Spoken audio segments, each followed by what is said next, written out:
রুহের জন্য সোয়াব পাঠানো এবং রসুলের জন্য সোয়াব পাঠানো এটা সম্পূর্ণ কোরআন বিরোধী কথা এবং কুফরি আকিদা। যদি কেউ এই ব্যাপারে কোরআন দর্শন নিয়ে বসতে চায় তাহলে আমি প্রেস ক্লাবে বসতে রাজি আছি। আমার এই ইটি রইল, যদি এইরকম কোনো আলেম ওলামা পীর মাশায়েখ থাকেন সাদরে আমন্ত্রণ রইল।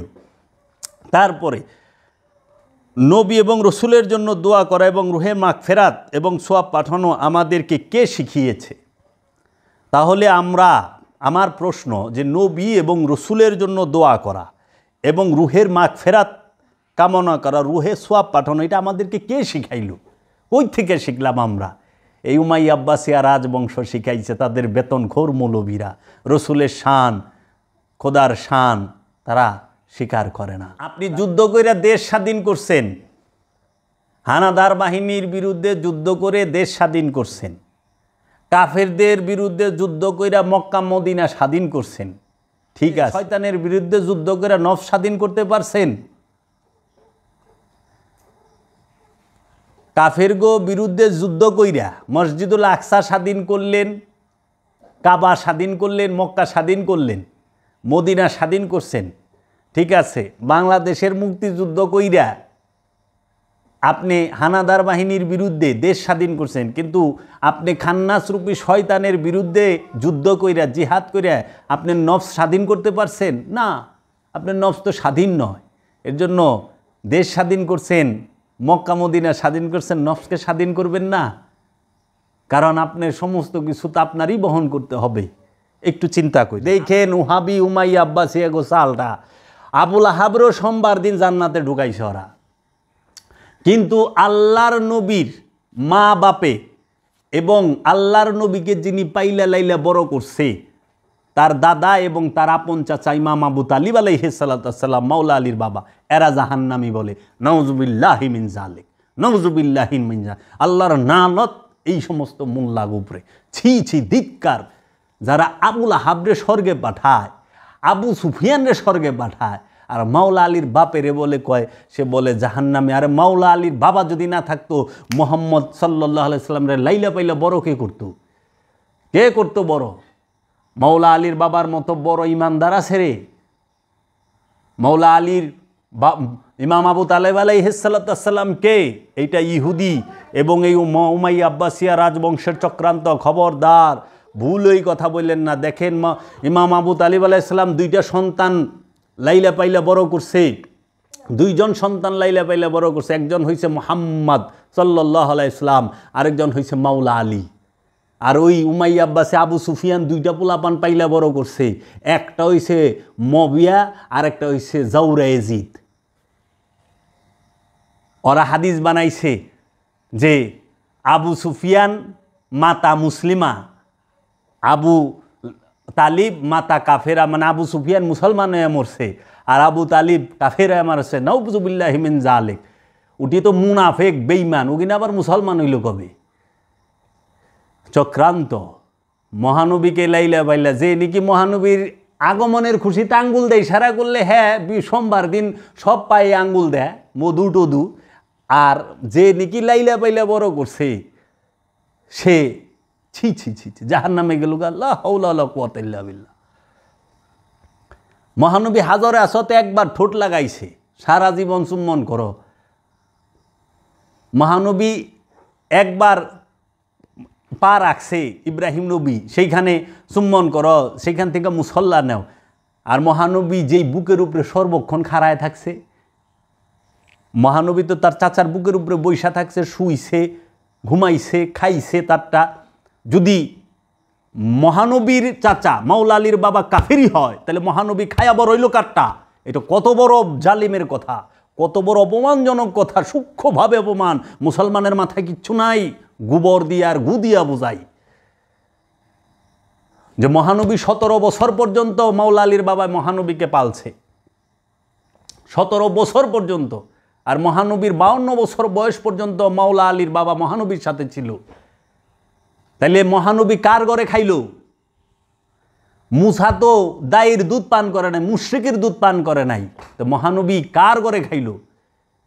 মা ফাতেমা বিনতে আসাদ মাওলা আলীর মা, যে নাকি মহানবীকে গোসল করাইছে, যে মহানবীকে লালন পালন করছে 6 মাস বয়স থেকে নিয়ে, মাত্র 6 মাসের শিশু থেকে নিয়ে এত কাল পাইলা বড় করছে, সেই মহানবীকে, সেই মা ফাতেমা বিনতে আসাদকে মোল্লারা এরা বলে যে উনি ইগিনার পিছনে আপনারা নামাজ পড়েন কেমনে, ইগিনারা ঘরে জায়গা দেন কেমনে? ছি ছি ছি ছি ছি। অগদের চক্রান্তটা বুঝছেন? ওরা মহানবীকে সূক্ষ্মভাবে আপনাকে বুঝতেই দিবে না। আরে মুসা নবী তো ছোট নবী মহানবী থেকে, সে যদি মা আসিয়ার ছাড়া 70 জন দায়ের দুধ পান করানোর চেষ্টা করছে, ফেরাউন দুধ পান করে নাই। মহান আল্লাহ নিজে বলতাছে, আমি আমার নবীদের জন্য, রসুলদের জন্য, তারা কখনো হারাম খায় না, হারাম থাকে না, তারা আজন্ম মাসুম। তারা বললোটা কি? ছি ছি ছি ছি ছি ছি। এই ইহুদি, আপনারা তো জানেন না, পৃথিবীতে একটা যুদ্ধ মাত্র মুসলমানের, একটা যুদ্ধ পৃথিবীতে ইহুদির বিরুদ্ধে হয়েছে, মহানবী করছে। সেই যুদ্ধটা হচ্ছে খায়বারের যুদ্ধ, যেটা আপনাদের জানাই নাই। কারণ মদিনায় ছিল ইহুদিদের দখলে, মদিনায় বেশিরভাগ মানুষ ইহুদি। আরবে তখন 2টা গ্রুপ ছিল, এক হলো ইহুদি আর এক হলো মুশরিক, মূর্তি পূজারক। আবু জাহেল আবু লাহাইবা ওরা ছিল মূর্তি পূজারক, আর মদিনার মানুষ ছিল ইহুদি। এই ইহুদিগুলোকে একটা যুদ্ধ হয়, সেই যুদ্ধের নাম হলো খাইবরের যুদ্ধ, যেটা সবচেয়ে বড় যুদ্ধ। সেই খাইবরের যুদ্ধের মধ্যে মাওলা আলী নেতৃত্ব দেয়, মাওলা আলী নেতৃত্ব দেয়। ওমর ইবনে আবদের মাথা কাইটা লয়ে হে মাওলা আলী, আর এক হাত দিয়া খালিজ দুর্গের গেট, যে ইহুদিদের যে গেট ছিল, ওইটা থাপাদা ছিঁড়ায়, যে 850 মণ গেট, সেই গেট এক হাত দিয়ে উঁচা করছে। ওইটা দেখে ইহুদিরা ডরায় গেছে। আর অগজে সর্দার তার কল্লা কাইটা লইছে। ওই যে ইহুদিদের যে ক্ষোভ, যেটা জমা, যে কে করছে, সমস্ত কাফেরগো তো কুবায়া কাটছেই মাওলা আলী, সমস্ত কাফেরগো। দেখাক না কোন কাফেরটারে কোন সাহাবি মারছে, একটু ইতিহাসতে বাইর করুক না, কয়ে পারবো আবুল আহাবরে কে কুবায়া কাটছে, বাইর করুক। তুমি মহব্বত, রসুলের মহব্বত কার কাছ থেকে শিখবা? তুমি কি রসুলের মহব্বত তার কাছে থেকে শিখবা যে রসুলের কল্লা কাটবার আইছিল, আয়া ইমান আনছে কেরামত দেখে, তার কাছ থেকে শিখবা? না যে যখন রসুল ডিক্লিয়ারই দেয় নাই যে আমি নবী আমি রসুল, তখন সমস্ত সম্পদ যে দান করে দিছে মা খাদিজাতুল কুবরা, তার কাছ থেকে মহব্বত শিখবা? মহব্বত তুমি কার কাছ থেকে শিখবা? মহব্বত কি তুমি মাওলা আলীর কাছ থেকে শিখবা? না যারা নাকি মহানবীরে পাথর মাইরা এলাকার থেকে বিতাড়িত করছে তাও কাছ থেকে শিখবা? যে মাওলা আলী পেটে থাকতেই দাঁড়ায় যাইত, মা ফাতেমা বিনতে আসাদ যখন গর্ভবতী অবস্থায়, মাওলা আলী যখন পেটে, তখন মহানবী যদি হাইটা যাইত, সাথে সাথে পেটের মধ্যে মুচার দেওয়া উঠত, মা ফাতেমা বিনতে আসাদ দাঁড়ায় যেত। তখন মা তু মহানবীরে পালে না, তখন মহানবী বলছে যে মা, আরবে তো সবাই মামা কয়, যেরকম আমরা আরবে গেছি, আরবিয়ান মহিলারা বলছে আন্তা খালা মানা মামা, আনা আন্তা মামা, আমি তোমার মা, তুমি আমাকে মা কইয়া ডাকবা। অগো বাবা কইলে মা কইলে ওরা খুব খুশি হয়, এটা রেওয়াজ। তখন বলছিল মা আপনি দাঁড়ায় যান কেন, আপনি এই অবস্থায়, শরীরটা ভালো না। কয় বাবা আমি কি করুম, আমার পেটে যে আছে হ্যাঁ খাড়ায় যায়, আমি তার বয়ে থাকা পারি না। সেই মাওলা আলী, মাওলা আলীর কাছ থেকেই শিখতে হবে আদব। মা খাদিজাতুল কুবরার কাছ থেকে শিখতে হবে মহব্বত। আদব শিখবা মাওলা আলীর কাছ থেকে, মহব্বত শিখবা মা খাদিজাতুল কুবরার কাছ থেকে। আর যাকে সবচেয়ে বেশি ইজ্জত দিছে পৃথিবীতে মহানবী, সে হলো মা ফাতেমা। মহানবীকে দেখলে কুলকাইয়ে না দাঁড়ায় যায় তাজিমে, আল্লাহ নিজে দাঁড়ায় যায়। আর মা ফাতেমাকে দেখলে মহানবী নিজে দাঁড়ায় যায়। মা ফাতেমা তো জাহরাকে এত সম্মান দিছে, সবাই আল্লাহর হাবিবের জন্য অপেক্ষা করে, মহানবী মা ফাতেমার দরজায় যায় দাঁড়ায় থাকে, তার জন্য অপেক্ষা করে। এটা সুন্নত। মহানবী ইমাম হাসান হুসাইন আলাইহিস সালাম যখন দরবারে নববী, মসজিদে নববীতে প্রবেশ করছে, মহানবী মিম্বর থেকে নাইমা আসছে, আইসা কুলে লইছে, এটা সুন্নত তাজিম, মহানবী নিছে। তারা কত কিমতি। আরে তোরা মহানবীর লেগে জীবন দিবি, আর মহানবীর কাদের উপরে ইমাম হাসান হুসাইন আলাইহিস সালাম বইয়া থাকে, মহরে নবুয়তের মধ্যে পা লাগে। মহানবী তার দুই নাতিকে দুই কান্দে বসায়া বাজারে ঘুরছে। যখন আমাকে কয় না যে নবীর খুশিতে আপনারা রাস্তায় মিছিল করেন, আরে ঘরে ঘরে করবেন, আর এটা তো সুন্নতে রসুল, রসুলই তো তার নাতি গলে রাস্তায় রাস্তায় কান্দে করে ঘুরছে, বাইরে গেছে। তো রসুল যদি ঘরে ঘুরতো আমরাও ঘরে করতাম, রসুল তো বাইরে গেছে, তাহলে সেই তাজিম কই?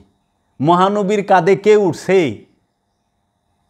মহানবীর কুলির পানি সাহাবাই কেরামরা দইরা বুখারীর শৈলে মাখছে, খায়া হালাইছে কুলি করা পানি। মহানবীর নাকের হিঙ্গাইল মুখের থুতু ফালাইলে সাহাবাই কেরামরা ডইলে বুকে মাখছে, কেউ চাইটা খায়া ফালাইছে। আর সেই মহানবীর কাঁধে ইমাম হাসান ইমাম হুসাইন আলাইহিস সালাম বসছে। মহানবী যে ইয়ের মতো হইয়া, ঘোড়ার মতো হইয়া পিঠে নিয়ে নাতিগো খেলছে, ঘুরাইছে। আর সেই নাতিগো একজনকে বিষ দিয়া মাওলা হাসানকে মারছে মবিয়া, আর মাওলা হুসাইনকে শাহাদাত করছে এজিদ, এজিদের বংশ। আর হেরা স্বর্গে যাইব গা? আশ্চর্যের বিষয়। আপনারা কি একটু চিন্তা করেন না? আপনারা চায় দেখেন কোনো জায়গায় সমস্যা নাই, উসমান ডে করেন সমস্যা নাই, মবিয়া ডে করেন সমস্যা নাই, উমর ডে আবু বকর ডে সমস্যা নাই, এগো ফজিলত বর্ণনা করেন কোনো সমস্যা নাই। যখনই আপনি মাওলা আলীর ফজিলত কইবেন, মা ফাতেমার ফজিলত কইবেন, হাসান হুসাইন আলাইহিস সালামের ফজিলত কইবেন, তখনই আপনাকে তকমা লাগাইব শিয়া। ছি ছি ছি ছি ছি। আপনারা দেখেন অগো সমস্যা কোথায়? ঈদে মিলাদুন্নবী নিয়া রসুলের আগমন অগো সহ্য হয় নাই। আচ্ছা, অগো সমস্যা কোথায়? মাওলায়াত নিয়া, মাওলা আলীর মাওলায়াত প্রাপ্ত অগো সহ্য হয় না। কয়টা কোনাহানে নাই, হাদিসে নাই, কোরআনে নাই, দলিল দেন, মানি না, কই পাইলেন? বিদাত শিরক। ঈদে মিলাদুন্নবীও মানে না, মাওলা আয়াত দিবস মাওলার অভিষেকও মানে না, 10ই মুহররম কারবালাও মানে না, মা ফাতেমা শাহাদাত করছে এই শাহাদাতের কথা কইলে সেইটাও মানতে চায় না, মাওলা হাসানকে শাহাদাত করছে সেটাও মানতে চায় না। আবার কতটি মোল্লায় আইছে ওখানে নতুন ফতোয়া দিছে যে মহানবী যেদিন ইন্তেকাল করছেন, মহানবী যেদিন আগমন করছেন ওই দিন ইন্তেকালও করছেন, আপনি কোনটা করবেন? আরে গণ্ড মূর্খ, মহানবী বিদায় হজের 81 দিন পরে ইন্তেকাল করছে। বিদায় হজ হয় হইল জিলহজ মাসের 10 তারিখ। আরবি মাসগুলা হয় 29, 30, 30 মাস 29 মাস তাদের। তো বিদায় হজের 10 তারিখ, বিদায় হজ হইল জিলহজ মাসের 10 তারিখ। তো জিলহজ মাসে থাকে 20 দিন। জিলহজের পরে বছরের প্রথম মাস মহরম, কারণ আরবিতে জিলহজ মাস হলো শেষ মাস, মহরম মাস হলো শুরুর মাস। তো মহরম যদি হয় 30 তাহলে হইল 50, মহরমের পরে হয় সফর, সফর যদি হয় 29 তাইলে হয় 79, আর রবিউল আউয়ালের 1 তারিখ হইলে হয় 80, আর যদি 2 তারিখ হয় তাহলে হয় 81।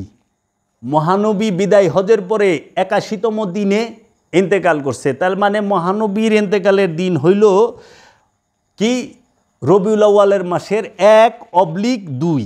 ঐতিহাসিকগণ লিখছে, কারণ তখন তো এই যে ফোনের যুগ না, টেলিফোনের যুগ না, ইমেলের যুগ না, এই ফেসবুকের যুগ না, আধুনিক যুগ না। তখন মানুষ একখান থেকে আরেকখানে খবর যাইতে গেলে দিন লেগে যাইছে। তো মক্কা থেকে মদিনা হলো 500 মাইল দূর। তো মদিনা থেকে মক্কায় আইতে এই 500 মাইল ঘোরাই চড়ে আইতেও প্রায় 2 দিনের উপরে লাগে, 3 দিনের উপরে লাগে। তো ওই সময় মক্কা মদিনায় খবরটা পৌঁছতে একদিন মিনিমাম সময় লেগে গেছে। তো একদিন যদি লাগে তাহলে ওই রবিউল আউয়াল মাসের 1 তারিখ/2, অহনো অবলিকটা উঠাই দাও, 12 হয়ে গেছে, মাঝখান থেকে অবলিক উঠায় দাও। দেখেন ঐতিহাসিকগণ লিখতে যায়া যদি এই যে 1/2 লিখছে, যেরকম 1/2 এই অবলিকটা মাঝখান থেকে সরাই দেন, দাগটাতে তো 12 হয়ে যায়। 12 বানায় দিছে উমাইয়া আব্বাসিয়ার। আলা খুশি করবা না কানবা? আলা কান্দব না, খুশি করুম না, বইয়ে থাক, কই দিছি এটা জায়েজ নাই, এটা বিজাতীয় এটা কইরো না, কেক কাইটো না, এটা অমুক জায়গারই। তো মাইক লাগান কোন জায়গার সংস্কৃতি রে? টাইলস লাগালো বিজাতীয় সংস্কৃতি না? মসজিদে ঈদে মিলাদুন্নবী করবা গেলে খালি বিজাতীয় সংস্কৃতি। ওই যে জাকির নালায়েক মুর্দা কমিটির সভাপতি, সে কইছে এইটা বেদাত, এটা ঠিক না, এটা বিজাতীয় সংস্কৃতি। ও যে কুটটাই পিন্দে, এইটা কোন জাতের সংস্কৃতি? ও যে টিভি চ্যানেল খুলছে এটাও তো বিজাতীয়। মসজিদে টাইলস লাগাইছস বিজাতীয় সংস্কৃতি, মাইক লাগাইছস বিজাতীয় সংস্কৃতি, গড়ি ব্যবহার করস বিজাতীয় সংস্কৃতি। এটি কি মুসলমানে বানাইছে রে? মিলাদুন্নবীর বেলার মহরমের বেলায় আইলেই তোমাকে ফতুয়া ছুইটা যায়। এর জন্য জিলহজ মাস মহানবী বিদায় হজের পরে 81তম দিনে 80 থেকে 81তম দিন ইন্তেকাল করেন, পর্দা করেন। আখেরি চাহার সম্বা যাহাকে বলা হয় সেটা হলো সফর মাসের 25 তারিখ। সফর মাসের 25 তারিখ সেদিন ছিল বুধবার। তারপরে ফিরা বুধবারে মহানবী আর যান নাই, সোমবারে ইন্তেকাল করছে। সফর মাসের 25 তারিখ যদি হয় তাহলে ওইখানে সফরের আর 4 দিন, বুধ বৃহস্পতি শুক্র শনি রবি, সফর মাস শেষ। 1 তারিখ সোম, রবিউল আউয়াল মাসের 1 অথবা 2 তারিখে মহানবী পর্দা গ্রহণ করে। অনেক কোনো সাহাবা ঈদে মিলাদুন্নবী করছে, দলিল দেওয়া পারবেন? আরে মহানবীর যখন মিলাদ হইছে মানে আগমন করছে তখন সাহাবী আছিল। মহানবী যখন 570 অথবা 71-এ যে আসলো 570 সালে, তখন কোনো সাহাবী ছিল? সাহাবীর জন্ম তো মহানবীর বয়সের 40 বছরে। মহানবীর জাহিরি বয়স যখন 40 বছর, তখন হলো সাহাবীর জন্ম। তাহলে সাহাবী কই থেকে মহানবীর মিলাদুন্নবী করব? ওই সময় তো আলে রসুল আলে বায়েতেরই জন্ম হয় নাই। আলে বায়েতের জন্ম মহানবীর আগমনের 25 বছর পরে। কারণ মহানবী যখন 25 বছরে বিবাহ করেন মা খাদিজাতুল কুবরাকে, তিনি হচ্ছেন আলে রসুলের অন্যতম একজন সদস্য। তারপরে সেন মা ফাতেমা, এই ইমামগণ আসছে। তাই ওই সময় তো আলে রসুলও ছিল না। মহানবীর সাহাবায়ে কেরামদের ভিতরে সাহাবারা মহানবীর আগমনের খবরও কিছু, আগমনের সময় কেউ ছিল না, মহানবীর পর্দার সময় কেউ ছিল না। কারণ মহানবীকে যখন রাখা হয়, দাফন করা হয়, রওজায় রাখা হয়, তখন তো সাহাবায়ে কেরামরা ছিল না, সবাই মক্কা চলে গেছে। মাত্র 22 জন ছিল, সর্বোচ্চ পাওয়া যায় মাত্র 22 জন। তাহলে 1,29,000 সাহাবি গেল কই? 1.25 লাখ সাহাবি গেল কই তারা? মহানবীর রওজায় রাখার সময় মাত্র 22 জন, কেউ কয় 12 জন, কেউ কয় 13 জন, 22 জন সর্বোচ্চ। কেউ মোল্লারা তো ওয়াজ গিনা করে না, আবার কয় সাহাবারে। তো সাহাবায়ে কেরাম যা না করছে তুমি তাই করবা না? এগুলা হইল খোরা যুক্তি। যার আগমনে কুল কাইয়েনাত রহমত প্রাপ্ত হয়েছে, তার আগমন অবশ্যই আমরা ঈদ বানাবো। মহানবী যেই দিন আগমন করছে সেই দিন মহানবী উফাত লাভ করেন নাই। এটা অপপ্রচার উমাইয়া আব্বাসিয়ার। এখান থেকে বের করতে হবে। আমি আপনাদেরকে সোজা হিসাব দিয়ে দিছি। বিদায় হজ কবে হইছে সেই হিসাব বাইর করেন। বিদায় হজের পরে মহানবী কত দিন ছিল সেটা বাইর করেন, বাইরে যাইব।